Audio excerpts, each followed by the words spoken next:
The Pilgrim's Progress by John Bunyan. Chapter 9. Formalist and Hypocrisy. And as he was troubled about this, he spotted two men come tumbling over the wall on the left side of the narrow way.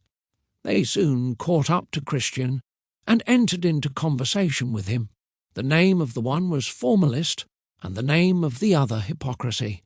Christian asked, "Gentlemen, where have you come from, and where are you going?" Formalist and Hypocrisy answered, "We were born in the land of vainglory, and are going to the celestial city for reward." Christian responded, "Why did you not enter in at the gate which stands at the beginning of the way? Do you not know that it is written that the one who does not enter by the gate, but climbs up some other way, that person is a thief and a robber?" Formalist and Hypocrisy replied, "To journey to the gate for entrance was considered too far away by all our countrymen. Besides that, our custom is to always make a short cut and climb over the wall."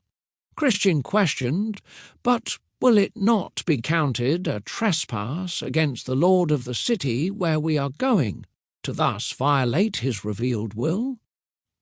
Formalist and Hypocrisy told Christian that he need not trouble his head about this, for they had a tradition for what they were doing, and, if need be, they could produce witnesses to it, showing that this has been done for more than 1,000 years.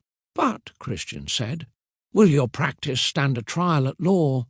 They told him that their tradition, being more than 1,000 years old, would doubtless be admitted as legal by any impartial judge. And besides, they said, if we get into the way, what does it matter how we got there? If we are in, we are in. You are in the way to the celestial city, and you came in at the gate. And we are in the same way, and we came tumbling over the wall. So how is your condition any better than ours?" Christian explained, "I walk by the rule of my master, but you walk by the vain working of your imaginations. You are accounted as thieves already by the Lord of the way. Therefore, you will not be found to be true pilgrims at the end of the journey. You came in by your own way without his direction, and you shall go out by yourselves without his mercy." To this they made but little answer. They only told Christian to pay attention to himself. Then I saw that they went on in their own ways without much conversation with one another, except that the two men told Christian that, as to laws and ordinances, they had no doubt but that they were as careful to do them as he was. "Therefore," said they, "we do not see how you differ from us, except for that coat which is on your back, which probably was given to you by some of your neighbours to hide the shame of your nakedness." Christian answered, "You cannot be saved by laws and ordinances, and you did not come in at the narrow gate.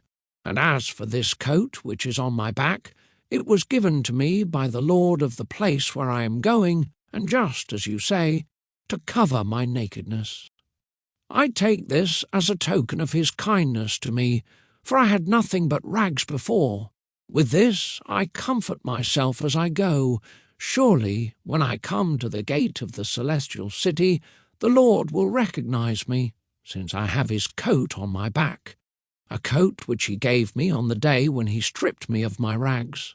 I have, moreover, a mark on my forehead, which perhaps you have not noticed, which one of my lord's most intimate associates fixed there on the day that my burden fell off my shoulders.